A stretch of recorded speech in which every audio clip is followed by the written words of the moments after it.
Hello, I'm Alex Consalvos here in Canyon City, Colorado at the Dinosaur Depot Museum.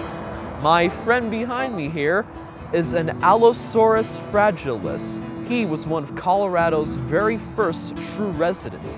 He lived 145 million years ago during the golden age of dinosaurs known as the Jurassic period. Impressive, isn't he? Are you eager to see more?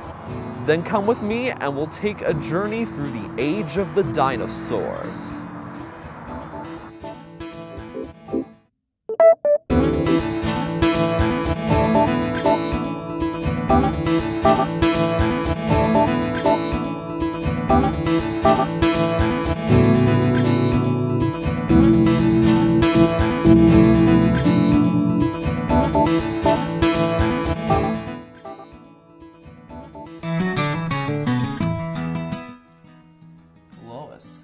Tell us about the skull and the tracks. Okay, we're going to be changing from the Jurassic time to the Cretaceous time. Cretaceous time is when the seaway went through here. Canyon City was sort of a beachfront. We had swamps and the sandy beach and estuaries. The Rocky Mountains hadn't come up yet, and so it was really flat and quite tropical. When T-Rex was alive, he was walking through the swamps here around Canyon City. He left his foot impression into the swamp, and it filled in with more swampy, muddy material. Eventually, when the seaway receded and the swamps dried out, they turned to coal. We had a big history of coal mines in the area. And when they dug the Chandler mine over near Florence, without realizing it, they had dug underneath a complete T-Rex trackway. And these tracks were actually hanging from the ceiling of the coal mine. Wow. There was a complete trackway, and the really interesting thing about it is that it has skin impression from the bottom of the T-Rex foot. So if you take a look at that, you can see what the skin would look like on the bottom of his foot. This track is from Skyline Drive. That was the sandy beach.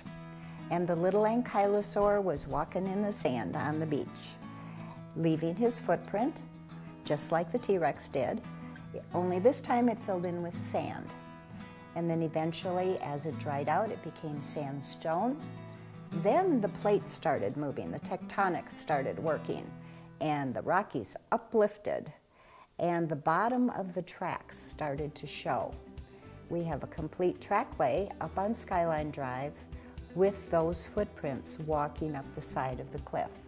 This is one that came off while we were working up there, but it gives people a chance to see them down here because a lot of tourists are a little nervous about driving up on the hogback.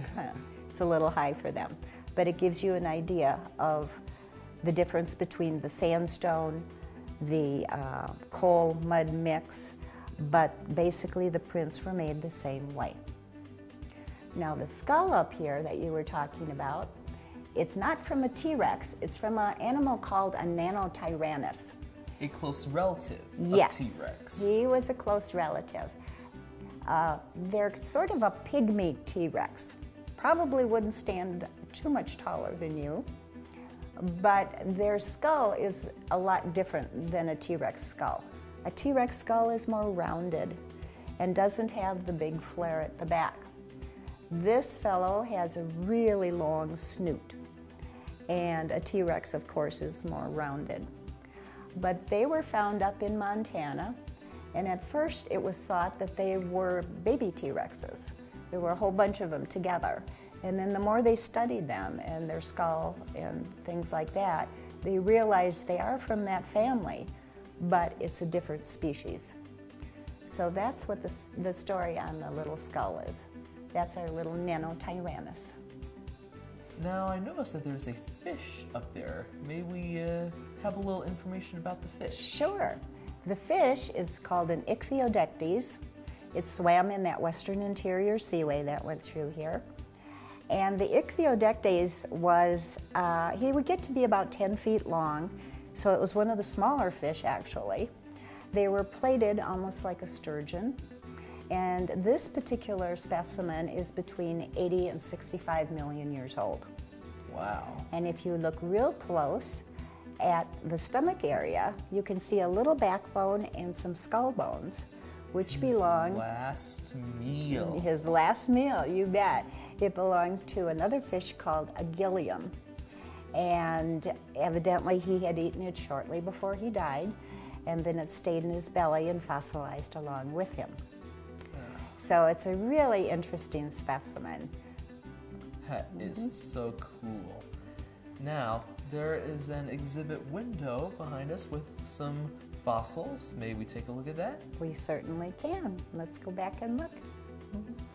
So, Lois, I understand that this is the collection lab. That's right, Alex. The collection lab is where we put specimens that have been already cleaned, collected, and processed into our database.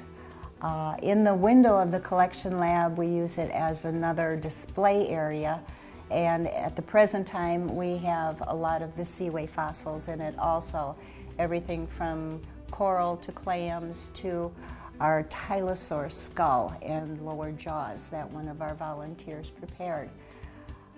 The cabinets in the background contain specimens from Garden Park and surrounding areas, and we use it as a reference place for any scientists that want to come down and take a look at what kind of specimens are found around here.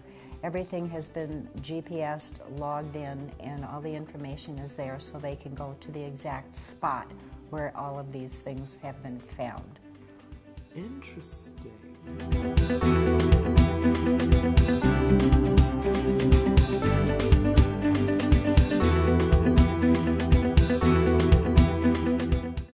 Well, I hope you enjoyed this show. I'm Alex Consalvos, and remember, ladies and gentlemen, they were here first.